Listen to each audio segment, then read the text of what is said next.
Hey guys, tonight we're curling up somewhere very cold. Imagine this, you're tucked under a wool blanket that smells faintly of goat, pressed shoulder to shoulder with your entire extended family and maybe a few chickens in a long, smoky wooden house. There's no glass in the windows, no mattress beneath your spine, and the sound that wakes you isn't a phone alarm, but the wet cough of an old man snoring near the fire pit. You're about to live a day in the boots of a Viking. So before you get comfortable, take a moment to like the video and subscribe, but only if you genuinely enjoy what I do here. And if you're feeling cozy already, comment where you're listening from and what time it is there. I always love seeing how far and wide this little storytelling circle stretches. Now, dim the lights, maybe turn on a fan for that soft background hum, and let's ease into tonight's journey together. You stir in the pre-dawn darkness of the longhouse, your breath visible in the bitter air. Hearth in the center of the room has died down to red coals and the smoke hangs low like a lazy fog. A few bodies shift around you. Your cousin John groans as he uncurls from his sleeping plank, and someone's feet, likely grandma's, are poking out of a worn wool blanket too short for her frame. You shift slightly, and a straw tick crinkles under your hip, leaking just enough to poke at your side like a passive-aggressive hedgehog. There's no time for dawdling. You sit up, pull on your tunic which feels as if it was dipped in ice, and fumble for your leather boots. They're still damp from yesterday's snow, and your toes give a grumpy twitch. Your fingers, half frozen, protest every buckle. You mutter something decidedly un-Viking about winter's attitude. The longhouse is a single room for everything: sleeping, eating, arguing, and telling tall tales. The walls are thick timber, stuffed with moss, but the wind still hisses through the gaps like a gossiping neighbor. Overhead, the rafters are low, soot-darkened, and strung with drying fish and herbs. Occasionally, a bit of ash floats gently down like a depressed snowflake. Someone is already coaxing the fire back to life, feeding it splinters and murmured curses. The sparks crackle to the rhythm of ancient routine. Soon, the smell of wet wood mixes with the scent of animal dung from the next room, because yes, the livestock sleep indoors. Heat is heat. After all, even if it moos and occasionally steps on your foot, you're not the only one up. A baby wails somewhere in the dark. A rooster begins its warbling warm-up, sounding more like a sneeze than a crow, and the sheep are having a private conversation you'd rather not interpret. Outside, it's still pitch black. In the Northlands, the sun forgets its duties for weeks at a time during winter. The Vikings had a word for this kind of night: Fimbulvid, or mighty winter. Historians still argue whether this referred to actual historic climate events or just a poetic overstatement for dramatic effect. Either way, it's cold enough to make your nose hairs rethink their life choices. You move toward the corner where the washing bowl lives. There's no privacy, just an old wooden tub, half-frozen water, and a rag that's definitely seen better centuries. You splash your face with glacier water, and your soul briefly tries to leave your body. Cleansing is spiritual, apparently. Someone shuffles past your aunt, perhaps, wrapping a shawl around her graying braids. Morning. She grumbles, not waiting for a reply. No one really talks in the mornings, unless they're yelling at the dog to stop chewing something important. There's a bucket of goat milk by the door, frozen solid. A hunk of bread sits nearby, tougher than your last pair of boots. You break off a piece anyway. Breakfast, Viking style, is less a meal and more an act of resilience. You ignore on it until your jaw clicks, eyes still adjusting to the firelight, and wonder briefly if this is the kind of existence epic poems forget to mention. Out in the animal room, which is a generous term for the other half of the house, the cattle shuffle and snort.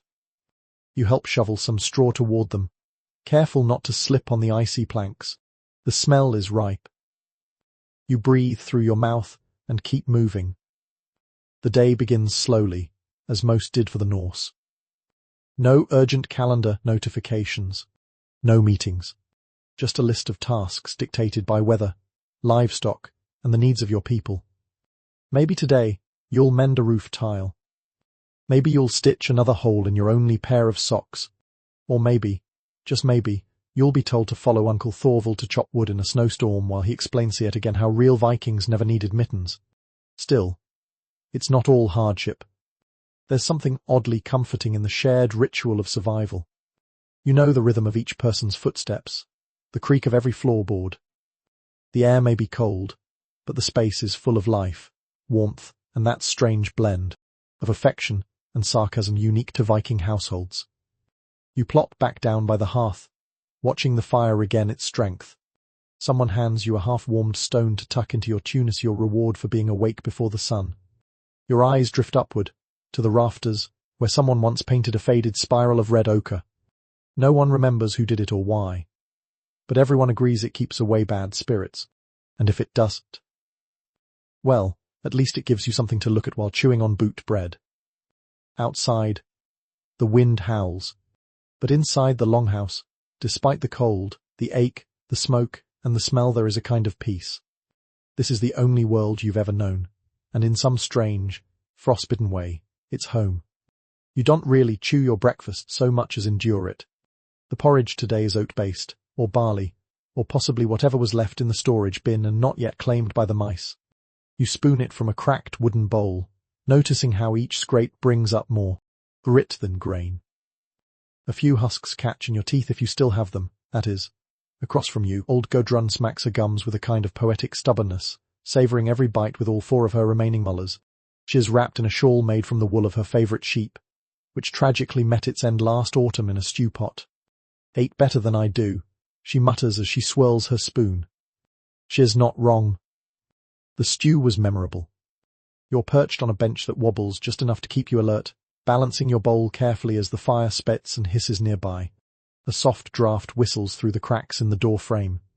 You pull your sleeves down over your fingertips. Steam curls from your breakfast, though it loses the battle with the air almost immediately. 1 breath, and it's lukewarm. 2, and it's gone cold. Meals in the longhouse aren't quite family bonding time. They're more like synchronized survival events. There's a rhythm: sip, slurp, grunt, adjust posture, and maybe mutter a few words about the weather, which is always terrible. A symphony of sniffles and chewing surrounds you, conducted by the wind outside. Every face is lined. Every hand is scarred. There's a kind of beauty in each wrinkle, a map of some battle, some childbirth, some storm survived. You look around at these people, your people, and feel a quiet respect. No one here is untouched by the brutality of life, yet no one ever seems entirely undone by it either. The children eat fast. They always do. Then they scamper toward the back wall, chasing each other with bundles of straw dangling issacles like swords. A boy slips and bumps into the goat, which bleats in protest but does not move. It knows better than to get involved. Gudrun leans in close. "Used to be," she says in a whisper that smells of onions and stubbornness. "A woman could bite through bone." She taps her chin proudly. "Broke a chicken leg with these. I did. Course that was before the frost got to him." You nod solemnly, as one does when presented with ancient wisdom. Then, politely, you return to your porridge. Vikings had teeth. Technically. But by 30 or 40, most had given up on them. Dental care was an abstract concept. You might rinse your mouth with herbs, chew on birch bark, or rub your gums with salt water if you were lucky. Some accounts suggest charcoal mixtures helped with breath or at least disguised it with a smoky scent. Historians still argue whether Vikings practiced regular oral hygiene or if they just got used to living in a community where everyone smelled equally fermented. Either way, you learn not to complain. The porridge may be bland, but it's hot. That alone earns it some reverence. Once the bowls are scraped clean-licked, if we're being honest, the cleaning ritual begins. It's not elaborate. A damp cloth makes the rounds. The dog is encouraged to pre-clean when needed. Then someone scoops the ash from the hearth and sprinkles it over the floorboards to soak up spills. You rise to stretch your limbs. The longhouse is too cramped to walk properly, so you hunch a bit as you move. Your knees creak, and you're not even old yet. Welcome to Viking ergonomics. Near the door, a young girl is braiding her grandfather's beard. Not for beauty, but to keep it out of the soup. It's an act of care, and also one of survival. Facial hair is a hazard when open flames and communal pots are involved. The goats shuffle to one side. The chicken flutters to the rafters and settles beside a sack of onions. Life is cozy, and drafty, and loud, and strange. Outside, the pale grey light of morning begins to creep through the cracks. The door is opened a sliver just enough for a whisper of frigid air to snake in. It feels like a slap from an ice sprite. A few of the elders hiss through their teeth in protest. And yet, despite the hardship, no one seems particularly unhappy. There's something quietly proud in this daily dance. You know where everything is. You know what to expect. The worst has happened before: bad harvests, deep snows, illness, and somehow, you're still here. Still chewing porridge and listening to Gudrun recount her legendary chicken incident. A soft thump catches your attention. One of the boys has fallen asleep sitting up, porridge spoon dangling from his mouth like a flag of surrender. Is gently tipped into a bundle of furs and begins to snore. You remember your own childhood mornings, waking to the same smells, the same noises, being scolded for sleeping too close to the fire, being warned not to leave your boots out unless you wanted them stolen by foxes or your cousin, whichever came first. There's a tenderness beneath the grit, a fragile grace. You may live among ash and straw, but you know every shadow and every story that walks through this home. Before heading out to begin chores, you press your fingers to your temples, tracing the ache that hasn't left since the cold set in. Maybe it's age, or maybe it's just how the air here sits too heavy in your bones. Either way, Gudrun has an answer. She always does.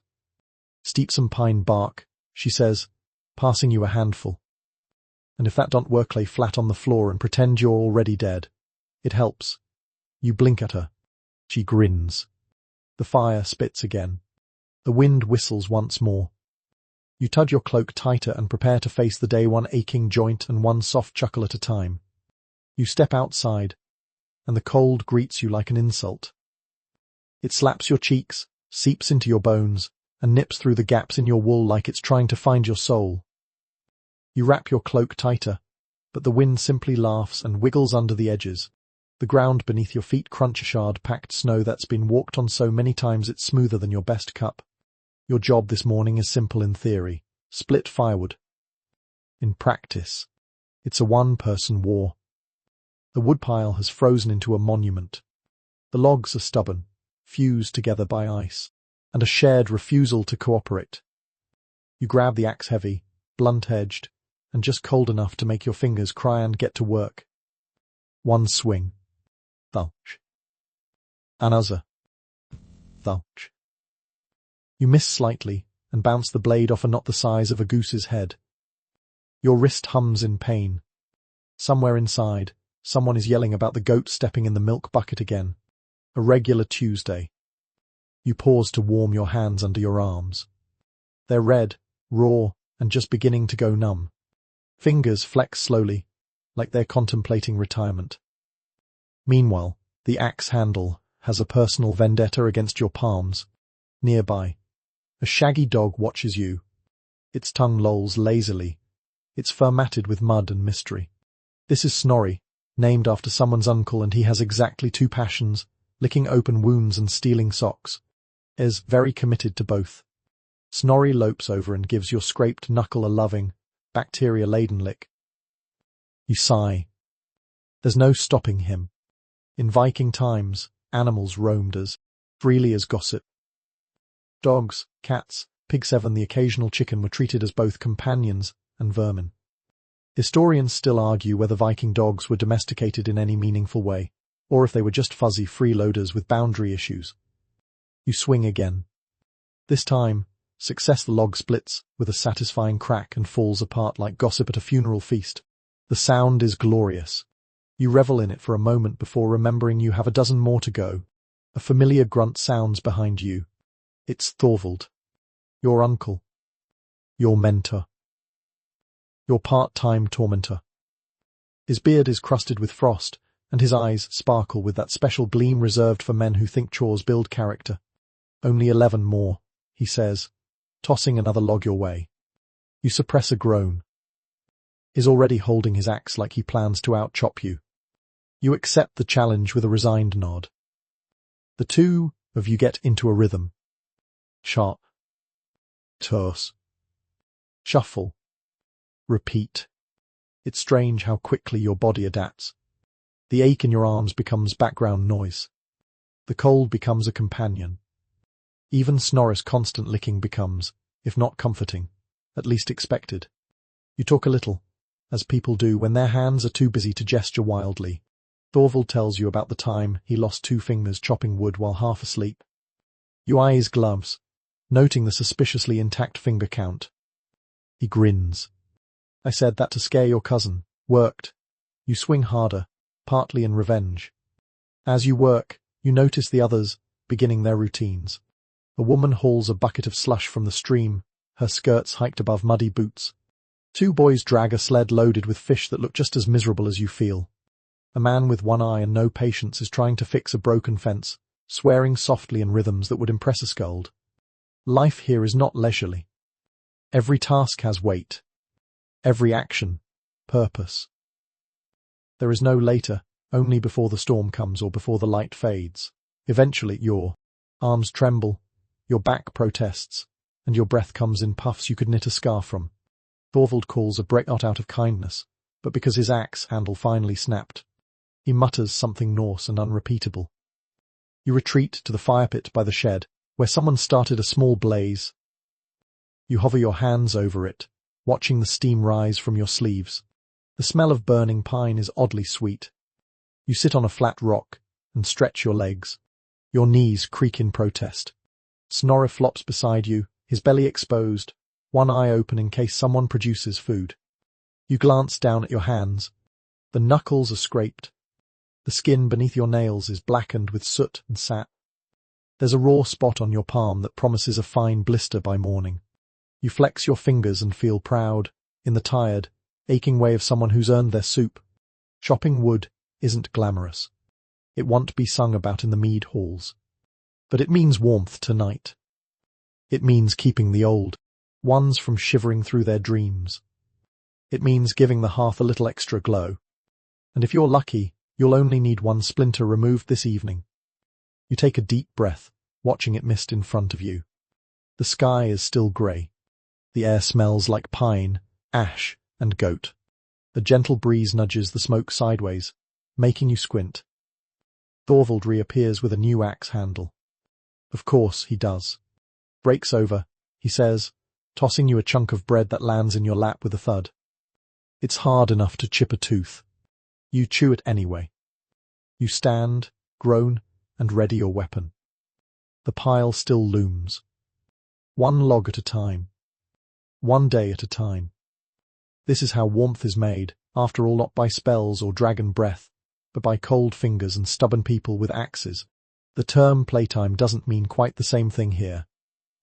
There are no dolls with painted eyes, no carved horses unless your father was feeling unusually generous with his knife that day. There are no playgrounds unless you count the sloped, icy path behind the longhouse that sends children sliding into frozen animal dung at exhilarating speeds. You were once one of those children. And even now, watching the younger ones run barefoot through patches of snow, shrieking with delight and then crying because their feet have gone numb, you feel an odd kind of nostalgia. Play was never safe. It was educational. Today, the children are chasing geese. Not feeding geese.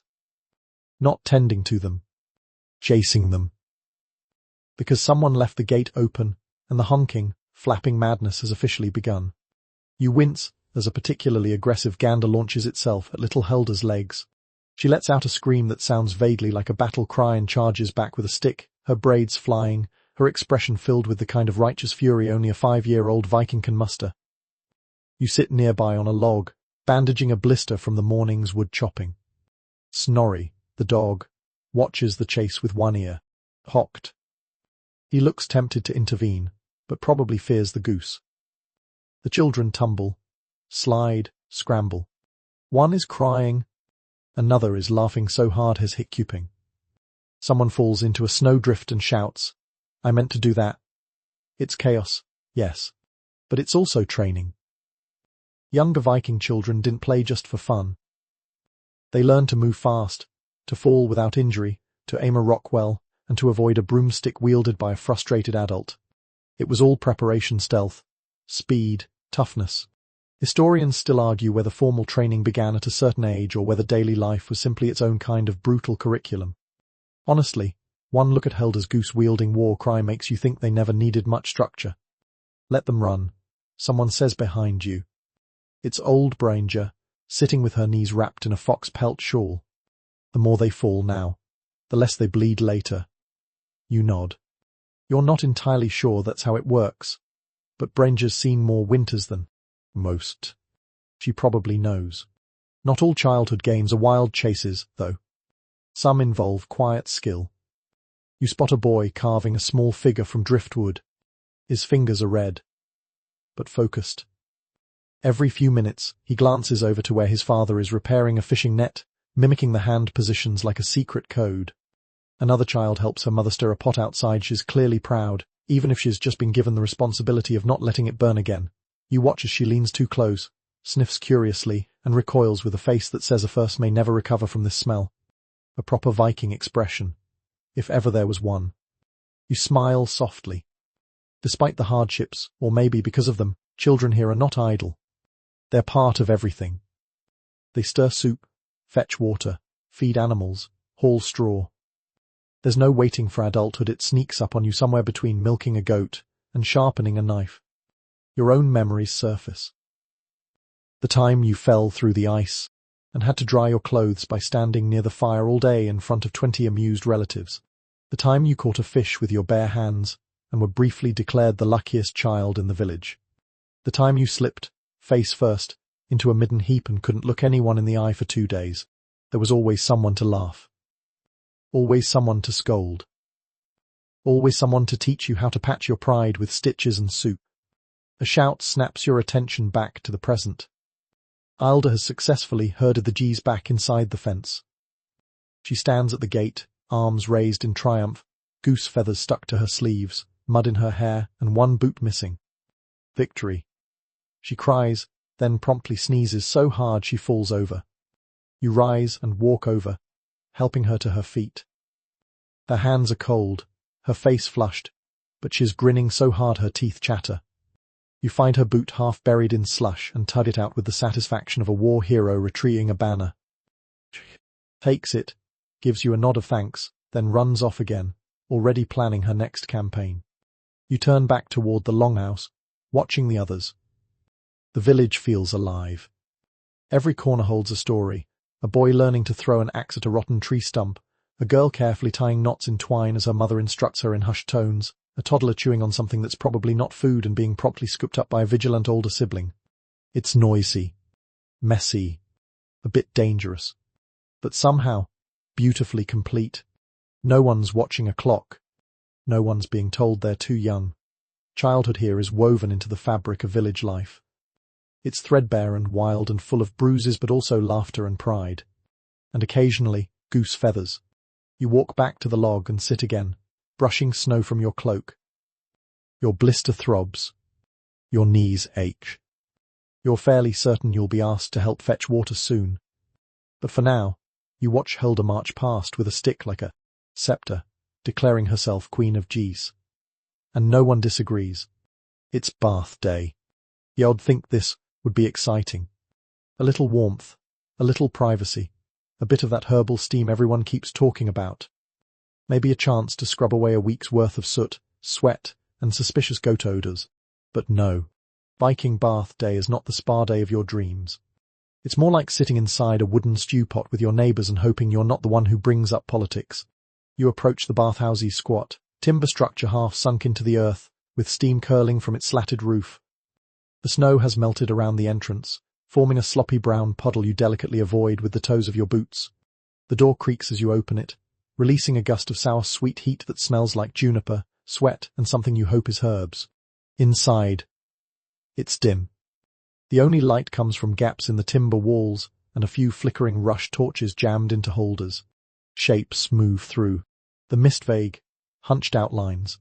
Voices echo, distorted by the steam. You strip down quickly, teeth clenched.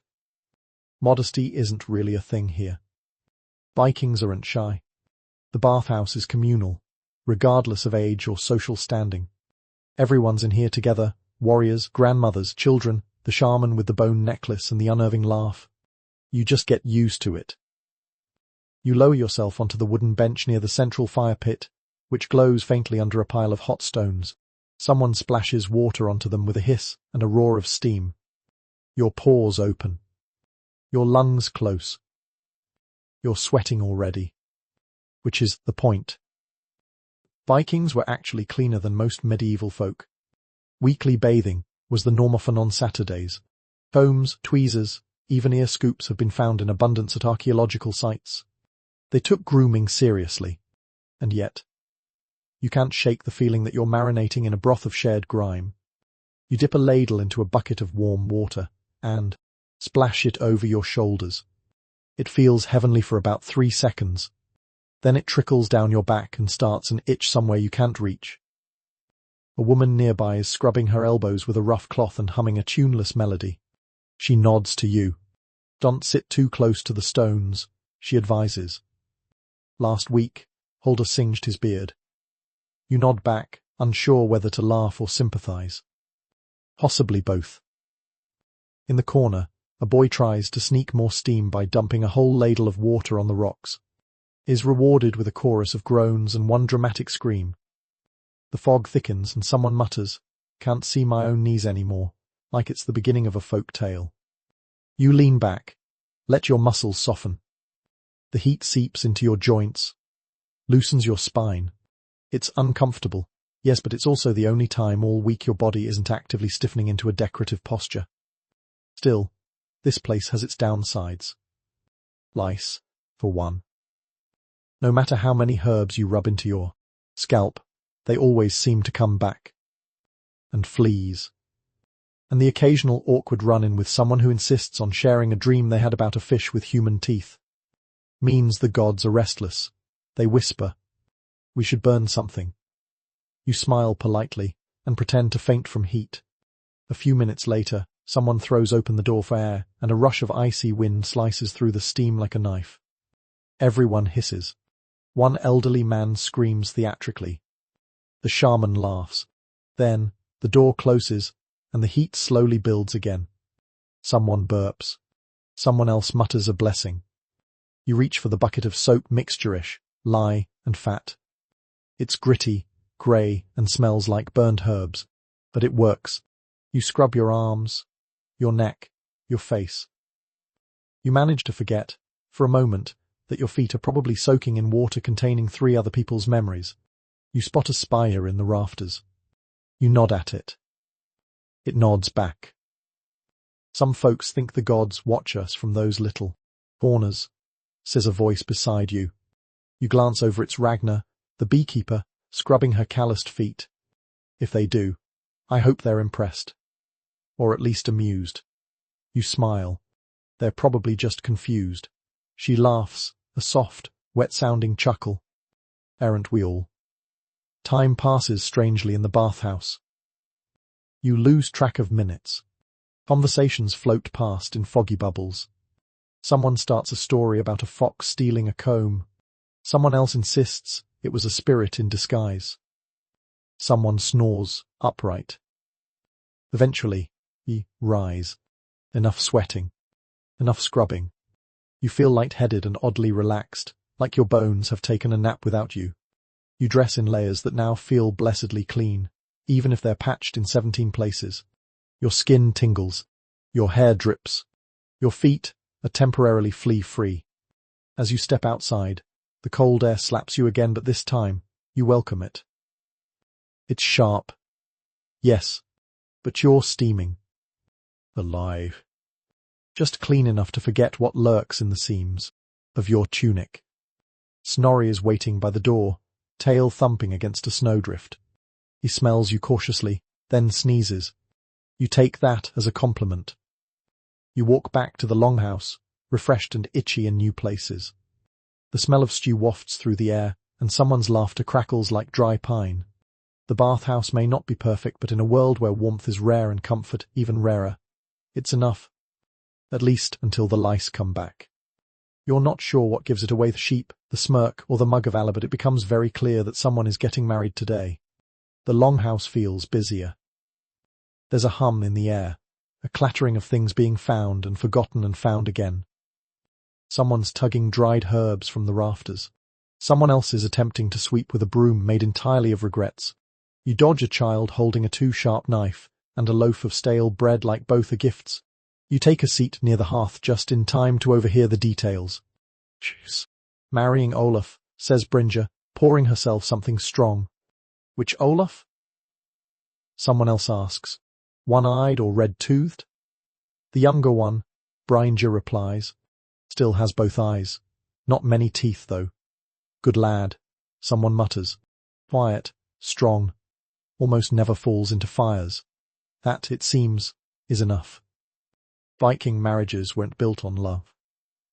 They were trade agreements, family negotiations, strategic unions formed by men in wool tunics who thought romantic gestures were for birds. You didn't so much choose a spouse as get told about one, often over a cup of lukewarm ale and a shared sheep. Today's bride is Fredistall, quiet and unfortunate enough to have 4 older brothers who all seem to think this is a great idea. She stands near the door, staring at a lump of dove like it might save her. The dress is her mother's, recently let out at the seams and embroidered in haste. The hair has been brushed to near splintering and braided into 2 ropes so stiff they may as well be weapons. She doesn't smile. You don't blame her. The groom arrives shortly after, flanked by his uncle and his uncle's ferret, which no one mentions but everyone notices. He brings a degree, 3 goats, a sack of mead, and a fleece that is, to put it kindly, aggressively fragrant. Fredis accepts with a nod so subtle it may have been a blink. That's all it takes. The families shake hands. A toast is made. Someone farts loudly, and the gods are invoked to bless the union.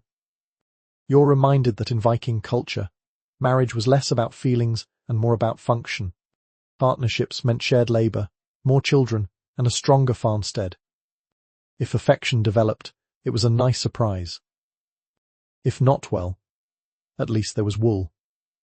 Historians still argue whether Viking women had much say in the matter. Some sources suggest strong women could refuse suitors. Others imply refusal simply meant the negotiations took longer. Either way, you sense that Freydis would rather be herding pigs than wearing this itchy dress. The procession begins not down an aisle, but across the muddy yard to the storage barn, which has been temporarily rebranded as a wedding hall. It's mostly swept, mostly lit, and contains a goat tied to one of the support beams. You assume this is intentional. Inside, people begin to gather. Someone tunes a lyre. Someone else finds a drum. Snorri the dog is already lying under the food table, eyes locked on a particularly tempting leg of salted lamb. The feast is modest: stew, bread, fermented fish, and enough ale to distract from the fact that the fish still looks surprised to be eaten. You grab a bowl and join a cluster of people watching the groom attempt to say something poetic. "I think your face is like a warm wall," he mutters. Someone applauds. Freydis blinks again. After the food, the real festivities begin. Storytelling. Boasting. Half-hearted singing that slowly becomes enthusiastic as the ale flows. You find yourself smiling at the absurdity. Despite its awkward start, the mood is lifting. Even Freydis looks less like she's planning an escape. An older woman leans over and whispers, "I married a man because he could tie a knot with one hand. Turns out, he was useless at everything but that." You choke on your stew. Marriages like this one are the bones of the village. They keep the population going, the fields tilled, the goats tended. They may not be grand romances, but they're built on shared winters and practical affection. After a few seasons of fetching water and fixing fence posts together, love has a way of creeping in like moss on a roof beam. Quiet. Persistent. Eventually everywhere. You catch Freydis and Olaf exchanging a glance, brief, unsure, but warmer than before. Maybe she saw how gently he helped the old man into his seat. Maybe he noticed how fiercely she scolded a boy for teasing a cat. These things matter. As the evening winds down, the couple is led outside into the cold. A torch is handed to them. The blessing is mumbled by the shaman, who has curiously decorated herself in duck feathers today. Everyone pretends not to notice. The couple touches the torch to a small ceremonial fire, meant to symbolize warmth, endurance, and hopefully not anything that might actually catch the barn on fire. Cheers go up. Someone sings the wrong song. Someone else joins in anyway. You stand quietly at the edge of it all. watching the fire crackle and rise. Freddy's braids sway slightly in the breeze. Olaf reaches over awkwardly, gently, and adjusts her shawl. And just like that, you believe they might be okay. Because in this harsh, frozen world, survival isn't just about strength. It's about finding someone who will notice when your cloak is slipping, even if he still can't tie a knot. You know it's a feast day when someone sneezes directly into the stew and no one bats an eye. The longmouse is packed to the rafters literally. A pair of kids have climbed into the beams for a better view, dangling, their legs like festive ham. The air is thick with smoke, meat, and about 7 different conversations competing at once. Your ears can't decide whether to follow the tale of the woman who allegedly married a bear again, or the man insisting he once caught a fish the size of a small ox using only his belt. You settle in near the fire pit, where the stew is bubbling. It's fish-based, heavily salted, and contains at least one root you think is a turnip but could just as easily be a mistake. A chunk of bread arrives in your lap, tossed by someone with aim like a saga hero. You catch it with a nod, and minimal crumbs. Feast nights in Viking life were precious. They didn't happen often, only after a successful raid, a good harvest, or, more rarely, a marriage that didn't immediately result in scandal. Tonight, it's a celebration of nothing in particular. Maybe someone just needed to use the last of the pickled beets before they turned judgmental. You scoop stew into a bowl and sit on a bench that creaks ominously under you. The man beside you slams his mug down with enough force to earn a splash. That mead's still frozen in the middle, he says cheerfully, like a sweet little glacier in a cup. You take a sip of yours. Is not wrong. It tastes like honey and regret.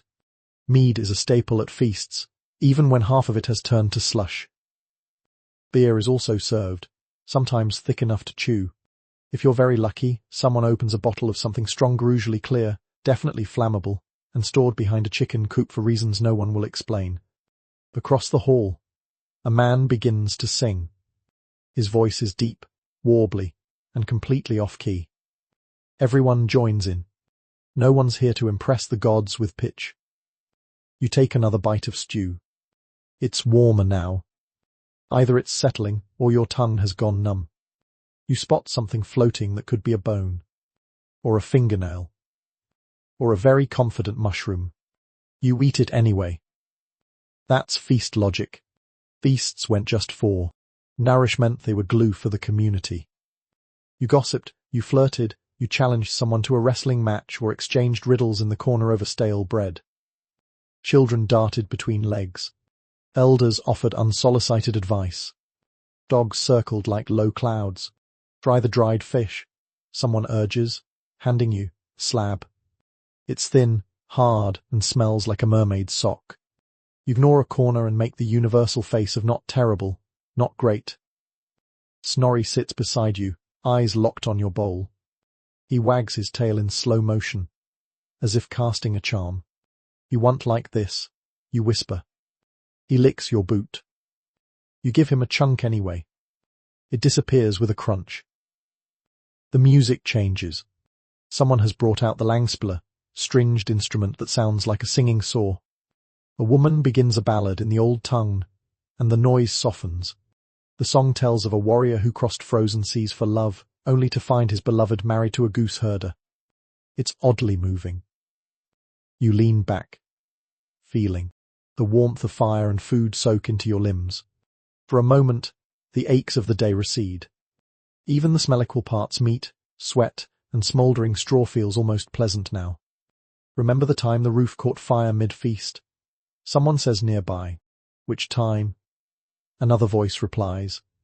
Laughter erupts. You glance around and notice the small things, the way a woman refills her neighbor's mug before her own. The way an elder hands a child a bite of meat before taking one himself. The quiet comfort of belonging, even when the stew is questionable. Historians still argue whether Viking feasts were raucous affairs or more restrained celebrations, but first-hand accounts suggest both were true, pending on how much mead was available and who was telling the story. Tonight, it's chaos wrapped in laughter. A symphony of clattering bowls, bad jokes, and second helpings. You catch sight of Fredis and Olaf again, seated side by side. She's halfway through a slab of smoked trout. Ez got his arm awkwardly around the back of her bench, not quite touching. Their elbows bump. She doesn't move away. That's progress. You smile to yourself, then accept another helping of stew from someone you don't know but suspect is related to you in 3 different ways. A man stands suddenly and clears his throat. I challenge anyone here, he declares, to name 3 gods without stuttering. He points at you. You blink. The Frasier, Loki, he sits down, muttering, unfair, practiced. The crowd cheers anyway. The fire burns low. Bellies are full. Even the children are slowing down now, draping themselves over benches, arms sticky with mead they weren't supposed to taste. Someone near the door is trying to play a harp that's missing 2 strings. It sounds like a nervous sheep. You watch the flames flicker and feel your body grow heavy. Not tired. Exactly just content. The kind of quiet fullness that only comes when food, warmth, and community happen to line up just right. A hand pats your shoulder. Tomorrow we clean. Tonight we sing. You raise your cup in agreement. The last sip is lukewarm and has something floating in it. You drink it anyway. You wake before dawn to the sound of groaning oars. Not your own.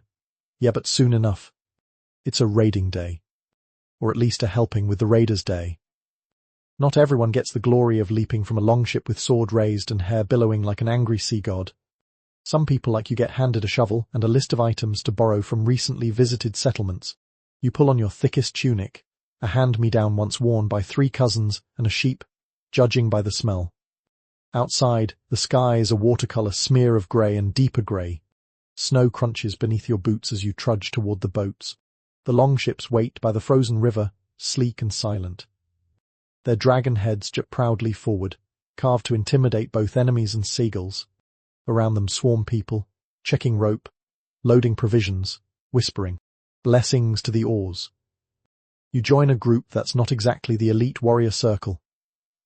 You're here with the logistical support crew affectionately called the back half. While the berserkers yell about Valhalla, you carry sacks of dried fish and wonder if you remembered to patch your sock. Don't worry, says a grinning man beside you as he shoulders a barrel, you still might get a scar today. From splinters. You both laugh. Because it's true. Not all Vikings were warriors. Many were farmers, craftsmen, traders or teenagers trying to look brave while secretly terrified of boats. But when a raid was planned, most people joined in not for bloodlust, but survival. Raiding meant resources. Food. Tools. Livestock. Occasionally, something fancy, like a brass kettle or a silver comb. You help push the ship into the water. It glides smoothly, its hull cutting through the slush. You climb aboard, slipping once, and pretend it was an intentional dance move. No one notices. Or they pretend not. Rowing is no joke. The oars are long, heavy, and appear to have been designed specifically to insult your shoulder joints. Each stroke pulls against the river's stubborn current. Your breath fogs the air. Your arms burn. Your lower back files an official complaint. You glance around. Some rowers are silent, focused. Others sing to keep pace. One hums tunelessly and stares into the distance like he's waiting for an epic saga to write itself. Snorri the dog is not allowed on the ship today. He watched you leave with the expression of a betrayed lover and is probably now sulking dramatically near the stew pot. Eventually, land comes into view. Not a great city. Not even a village. Just a small fishing outpost with 3 huts, 2 boats, and what appears to be a very confused chicken. Here we go. Someone mutters, more out of habit than bloodlust. The warriors leap off with shouts. You don't. You climb down carefully, land in a pile of snow, and immediately begin gathering. Barrels. The goat, which protests loudly but accepts its fate. This isn't the kind of raid that ends up in a poem. No flames, no glorious duels. Just a quiet transfer of goods from their beach to yours. You and your companions work quickly.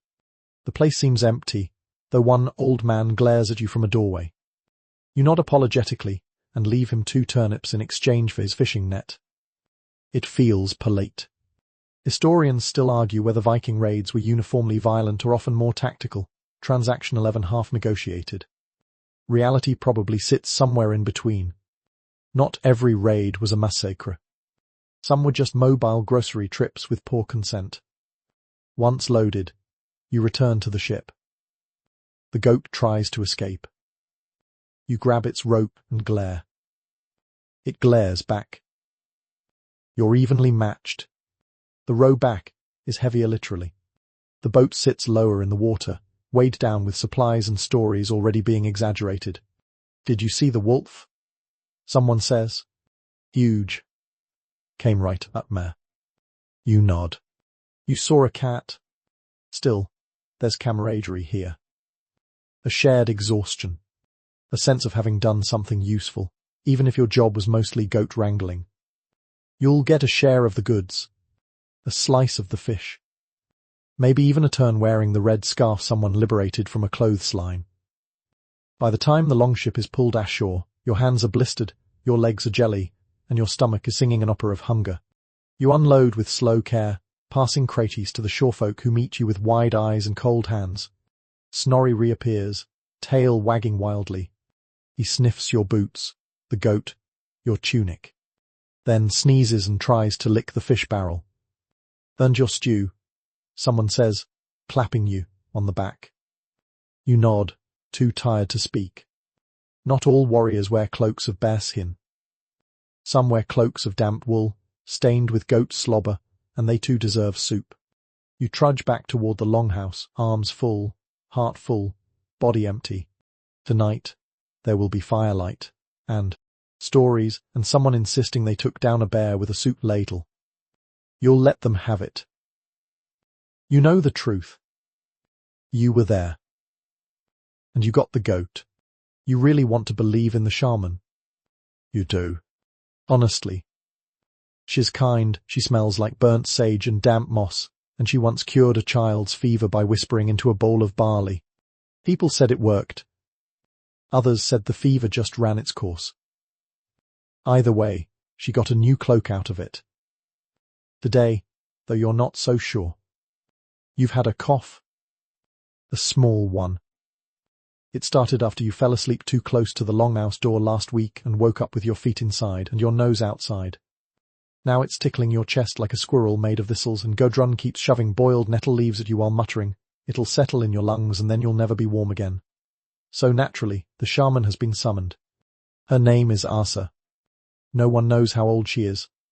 Some say she delivered the first cow born in the village. Others say she was the cow. She appears now, wrapped in a patchwork cloak made of furs, bones, and what you think might be the sleeve of someone's old pants. She sits beside you on a three-legged stool and peers at you through a curtain of tangled hair. It's not the cold, she says. It's jealousy. You blink. Jealousy of what? Spirits, she whispers, envious of your lungs. They like the sound they make. You cough in response. Not on purpose, but it certainly adds drama. Asa pulls a pouch from her belt and scatters dried herbs into a dish. They smell like old socks and mushrooms. Then, she lights them. Smoke curls up into your face. Your eyes water. So does your nose. Now hum. She instructs. Hum. Hum. You hum. The dog hums. A baby nearby begins to cry. She closes her eyes, sways a little, and then says, "Ah," which is both promising and concerning. Viking spiritual life was a mixture of Norse gods, local spirits, ancestral whispers, and whatever that guy last winter swore he saw in the woods. It was flexible, practical, and richly layered. Historians still argue whether shamans like Asa were seen as true healers or more like mystical neighborhood Anklersvig, important and mildly terrifying. She pokes at your wrist, nods at your earlobe, and then grabs a chunk of wool. She rubs it on your forehead. You say nothing. What can you say? You've been cursed by envy, she says at last. Someone in the village resents your warmth. You look around at the others in the longhouse. A dozen cold, stiff bodies, all wrapped in mismatched wool and glaring at the soup pot. Honestly. It checks out. Azza hands you a charm, 2 carved bones tied with red thread. Wear this, she says, and sleep near fire, not near door. You nod solemnly. She rises, creaking like an old ship, and disappears into the mist of the longhouse without another word. Someone leans over. She once said I was cursed because I trimmed my beard on a Wednesday. I was sick for months. You clutch your bones tighter. The thing is, after Asa leaves, your cough does feel better. Not gone, but calmer. Maybe the herbs helped. Maybe it was the heat of the fire. Maybe the act of being seen, cared for even with bird bones, and wool rub soothed something deeper than lungs. Later, you step outside for air, your charm tucked safely under your tunic. The sun peeks out for the first time in days. The cold still bites, but not quite as sharply. You hear Azza's voice behind you. Tell your spirit to be less interesting next time. You nod. I'll do my best. She grins. A single tooth gleams. Then, she vanishes again, like a ghost with her ends. Back inside, you return to your place by the hearth. Someone hands you a mug of weak ale and a piece of fish too dry to argue with. The world seems a little softer, the cough quieter, the charm warm against your skin. You look around at your people scratching, muttering, chewing with heroic effort and think, maybe it's okay that medicine and mystery are the same thing here. Because in a world where the wind never stops and the light forgets to rise, a little belief can warm you more than even the best wool. You've got a toothache. A real, eye-watering, can't chew on the left side kind of pain. It started a few days ago, dull throb behind your malar, but now it pulses like a tiny war drum every time you breathe, blink, or make eye contact with hard bread. Gudrun notices, of course. She notices everything. Let me see, she says, squinting at your jaw like she's about to barter with it. You open your mouth. She leans in, pokes gently with the tip of a wooden spoon, then mutters something that sounds like a that's not supposed to be green. You try to laugh. You mostly wheeze. Toothaches were common in Viking life. Dental hygiene wasn't entirely neglected. They had toothpicks, chewed herbs, and even rinsed with salt water, but between grainy bread, cold weather, and the lack of modern dentistry, things could go downhill quickly. Especially when downhill meant rot. The treatment today: goat fat, mixed with salt, maybe some honey if you're lucky, and a quiet prayer to Thur.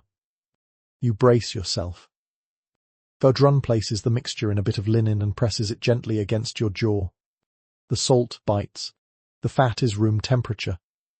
The honey, miraculously, is sweet enough to distract from both. You clench your eyes and make a sound that causes the baby across the room to look up in sympathy. Hold it there, she says, and think of something nice. Like soup, or not dying. You nod. Carefully. Meanwhile, Asais, that Azaz joined the Pennant Gallery. Pain is a message, she says, swirling something in a bowl that smells like burnt flowers and regret.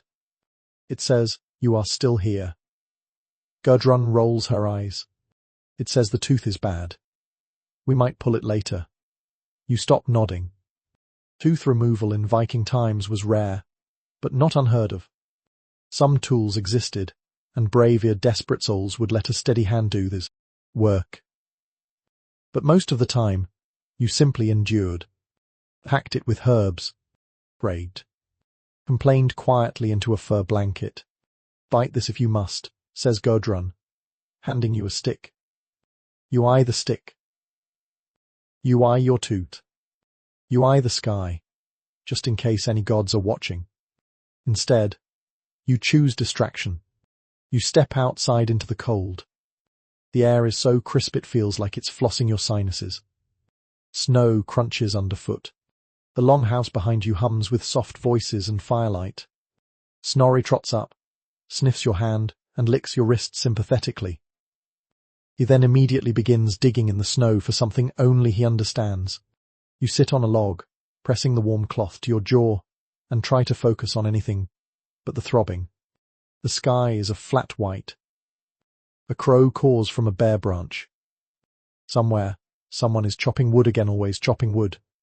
The pain pulses with every heartbeat. Gudrun joins you a few minutes later, wrapping a fur around her shoulders. "You're handling it better than Thorvald," she says. When he had a bad muller, he screamed for 3 days, then tried to hammer it out himself. You raise an eyebrow. He missed. Got his cheek. You both sit quietly for a while. She hands you a bit of dried apple, soft enough to suck on. It tastes of last summer. "You know," she says softly, "my grandmother used bee salve, swore it worked miracles." "Miracles?" You mumble. "Well," she shrugs, "it didn't fix her teeth, but she did live long enough to annoy all of us." You smile carefully. Back inside, Asa is drawing protective runes in ash near the hearth. "Helps with healing," she says, or at least makes the spirits feel seen. Historians still argue whether Vikings truly believed in the medical power of symbols or whether it was more about comfort, placing something between yourself and suffering. Either way, there's a rune now by your sleeping mat that looks like a cross between a snowflake and a surprised goat. You lie down as night falls, pressing your cheek against a warm stone. The pain is still there, but dulled now, muffled by honey and salt and kindness. You trace the rune with your eyes until they grow heavy. Tomorrow, it might be worse. Or better. Or God. There are no guarantees here. But for now, wrapped in wool, surrounded by people who care in their own blunt, bizarre way, you feel held. You whisper a thanks to whoever's listening. So, the spirits, that Heron, the bee. Then sleep takes you. You don't know what time it is anymore. Not really. The sun hasn't shown its face in days, maybe weeks, and your only clock is a stub of candle wax in a clay dish that burns faster when the wind sneaks through the cracks. It's winter at its deepest, the part of the year where time stretches like thawing hide, soft, slow, and strangely stretchy. You rise when the fire sputters. You eat when your stomach protests. You sleep when the longhouse grows quiet, and even the goats give up on chewing. Today, the sky outside is barely brighter than the inside of your eyelids. You step out into it, blinking against a wall of grey, and wonder if the sun took a vacation to somewhere with olives and sandals. Inside, people speak more softly than usual. There's a hush that settles when the world goes dim. You tend to the fire with extra care, coaxing warmth from logs as if they owe you something. Only a few more weeks, someone says, though no one believes them. Vikings knew this darkness. It was part of their rhythm. Winters this far north went gentle. Days dwindled to a dim flicker, and nights could stretch so long you'd forget what daylight looked like. Historians still argue whether these long nights inspired their mythology of eternal winter sembolvet, a freezing apocalypse before Ragnarok. Or perhaps it was just what happened every January. You light another candle. The flame flickers. Shadows dance across the walls. Someone mutters a prayer to Sunna, goddess of the sun, in a voice so low it sounds more like a lullaby than a plea. You find yourself measuring time in odd ways. How long it takes for the broth to boil. How many stitches you can sew before your fingers stiffen. How many stories old Bringer tells before repeating himself. The day is halfway through the tale of the man who married a bear again. You don't stop him. With light so scarce, you rely on memory to brighten the hours. Children gather around the hearth for stories, their faces lit by fire and wide-eyed wonder. They ask questions like, did the gods ever get cold? And what if the moon falls into the sea? You answer with confidence and just enough mystery to keep them dreaming. You help hang more moss in the windows. It doesn't keep out the cold, but it gives the illusion of life. Someone has painted red dots on a few stones, arranged them into a spiral pattern by the door. To remind us of spring, they say. The goats are quieter, too. They huddle together, steaming gently. You offer them turnip peels, and get grunted at in the spalls. Even Snorri, ever faithful, seems slower. He naps more, curled beside the hearth like a lumpy rug. Sometimes his paws twitch like he's chasing dream rabbits.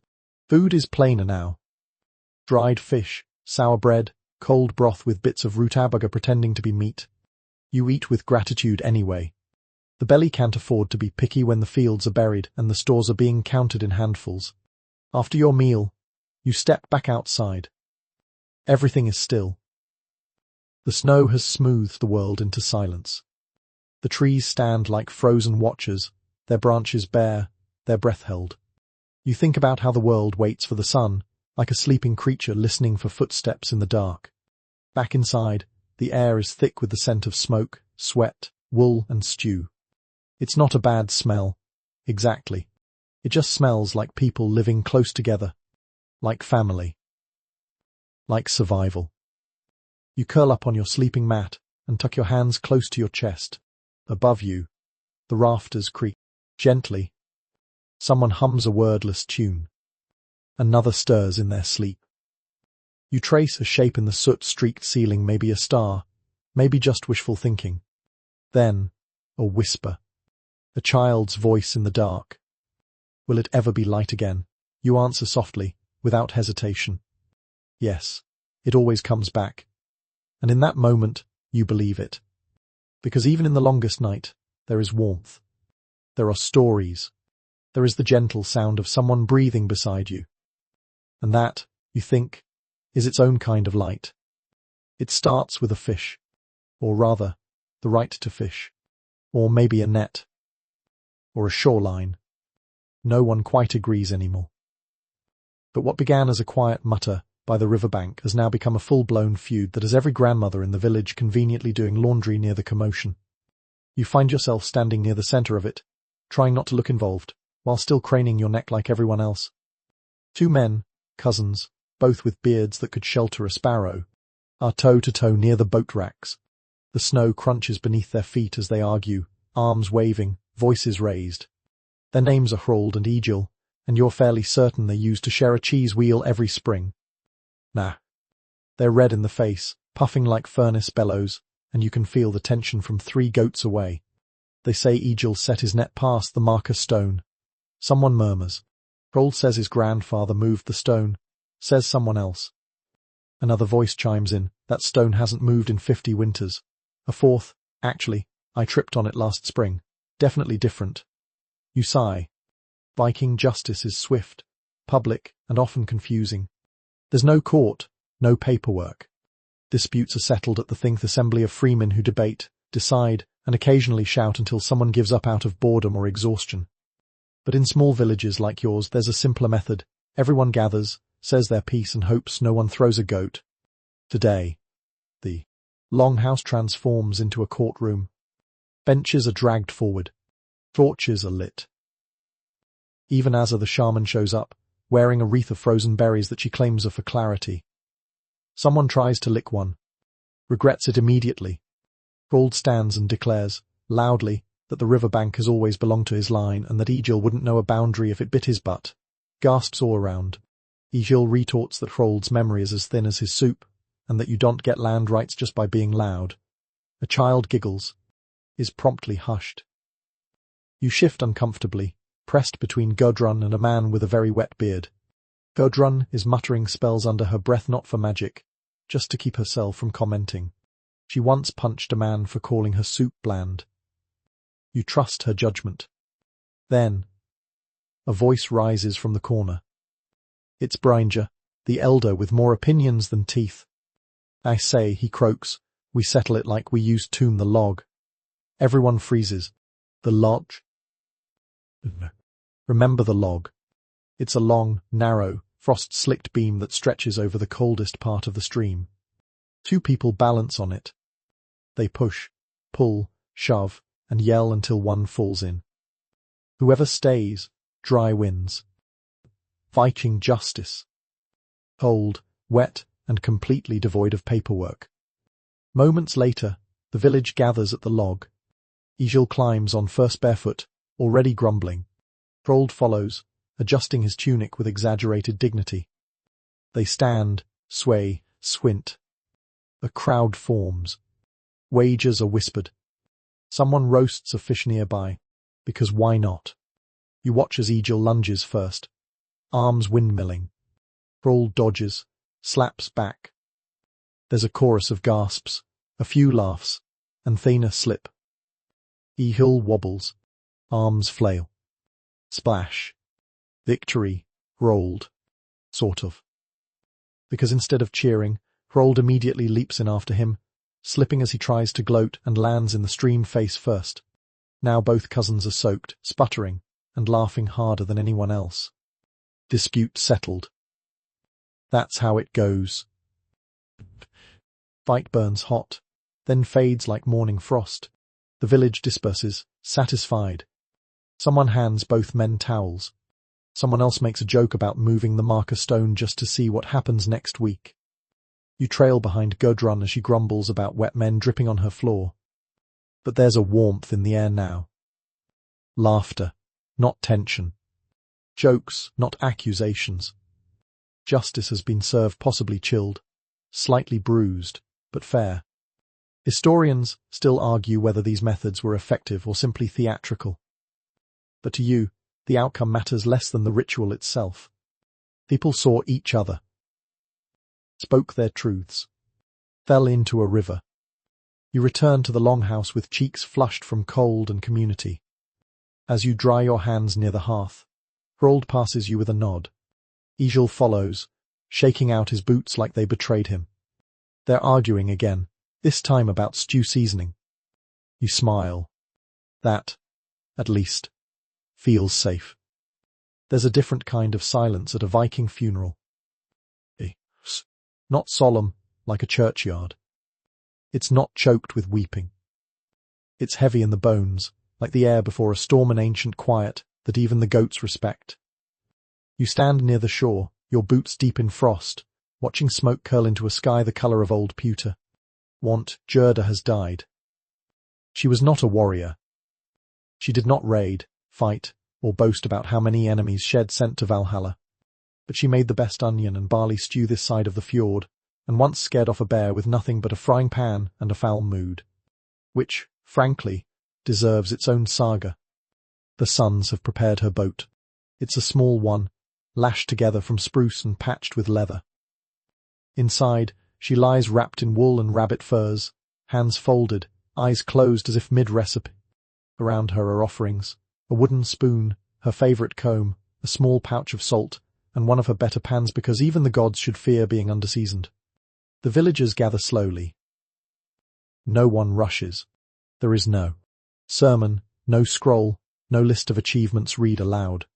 Only stories, shared in low voices. Someone recalls how she once cursed a rooster for crowing too early and made it sleep outside for a month. Another tells of the time she sewed a hole in a tunic while it was still being worn. Snorri whines softly beside you. He liked Gerda. She gave him the fish skin, even when she said she wouldn't. The air is cold, but still. The kind of stillness that holds memory in its palm. You help carry the boat to the edge of the water. It creaks, groaning under its burden, but holds. The tide is gentle. The current sleepy. Someone lights the torch, no one says who, and hands it to her eldest son. He steps forward, solemn as the mountain, and low as the flame to the bundled kindling at the boat's base. It catches slowly. A flicker. Then a glow. Then the first hiss of sap and smoke. You step back as the flames rise, dancing along the sides of the vessel. The scent is sharp, pine, wool, ash, and some Hawanian. Vikings didn't always burn their dead. Some were buried in mounds, others in ship graves with stones shaped like hulls.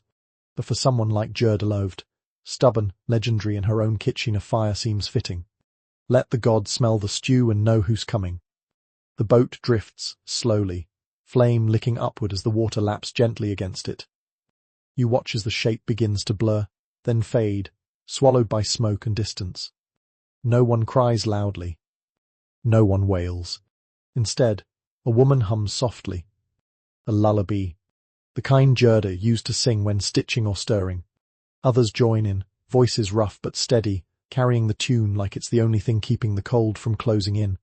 You close your eyes and picture her in the next world, spoon in hand, chasing some poor deity around a hearth because they tried to salt the stew before it boiled. Historians still argue whether these funerals were symbolic or spiritual. But you know this, they were personal. They were part grief, part celebration, part gentle letting go. Later, you walk back to the village. The fire still clings to your clothes. The cold bites at your ears, but the silence has shifted. It's softer now. Reverent. Like the space after a song ends. Inside the longhouse, the mood is quiet but comforting. Bread is passed around. Someone stirs soup. A cousin mentions something Gerda used to say about how the trick to living well is keeping your socks dry and your enemies confused. You smile. You sit beside the fire, close to Snorri, who leans into your side with a soft grunt. You don't speak. You just exist for a while. And that feels like enough. The fire cracks once, spitting a spark. You watch it rise, and for a moment, it looks like a tiny ship sailing upward, glowing against the dark. Goodbye, Gerda. May the gods bring you the sharpest knives, the fattest onions, and a hearth that never goes out. The gods are in a mood again. You can feel it in the air, like static before a storm. The sky shifts restlessly, clouds stacking like ancient books, heavy and indecipherable. The animals are twitchy. Snorri has buried his fishbone and then unburied it 4 times this morning. Even Asa, the shaman, seems off. She's been muttering to her crow skull a little more intensely than usual. You kneel by the hearth, tracing runes in the soot with your finger. Just for comfort. Just in case. You don't think Odin is mad at you, but you did burn the bread yesterday, and you've heard stories. In Viking life, religion isn't something that happens on holy days in special buildings. It's everywhere. It's in the fire, the snow, the ache in your knees. It's in the way you mutter a blessing before eating, or glance skyward when a raven calls. It's the whispered bargain with Thor to please keep the roof on this time. Today, you're offering to everyone, just to be safe. A bowl of porridge, left on the step for the spirits. A slice of smoked fish laid near the woods for the land wights. The strand of your hair dropped into the fire with a whispered, "Don't let me freeze." Historians still argue whether the Norse gods were seen as distant deities or close companions. But in your world, they feel near. Too near, sometimes. Especially when you knock your knee on the bed frame and immediately apologize to Thor, just in case. Outside, Asa raises her arms to the wind. She is wearing a cloak made of feathers today. You suspect the crows did not volunteer. She murmurs something and spits 3 times into the snow. Then, she nods at you. Solemn. They'll leave us alone. Probably. You nod back. Probably is good enough. Inside, the children ask questions. If Thor throws his hammer, does he ever miss? Can Freyja turn into a cat? What if Loki hides in the stew pot? You answer with stories passed down through fireside whispers. Thor once cracked a mountain by sneezing. Freyja rides a chariot pulled by cats and can see through lies. Loki is already in the stew. That's why it tastes odd. The children giggle, then glance at the stew with suspicion. You remember the sagas your grandfather told of gods disguised as travelers, of birds speaking prophecies, of men turned into trees for stealing cheese. You never found that story written down, but it feels true. It always has. Worship isn't always formal. Sometimes it's a carved charm worn around the neck. Sometimes it's a story shouted over ale. Sometimes it's lighting a fire and saying, "Just help me make it through this night." And sometimes it's fear. You've seen the way people react to bad luck, a sudden illness, a broken fence, a spoiled stew, a quick glance skyward, a mumbled apology, a hasty gift buried in the snow.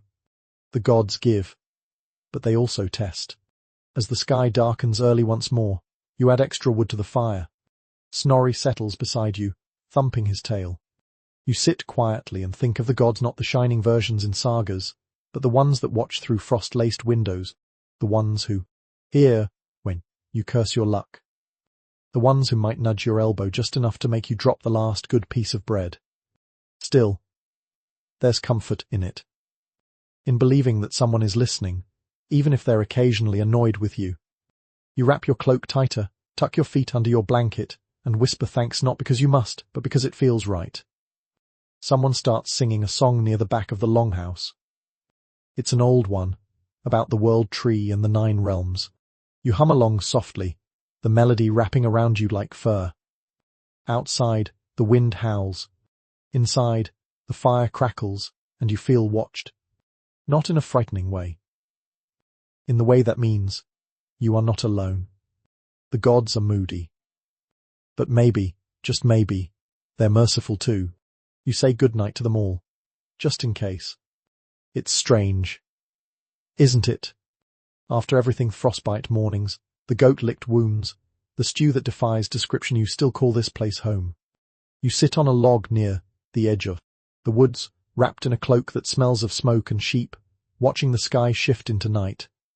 A ribbon of green dances faintly above the tree, the aurora borealis, though you've never called it that.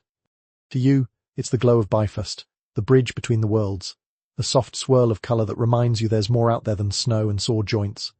Behind you, the longhouse hums with life.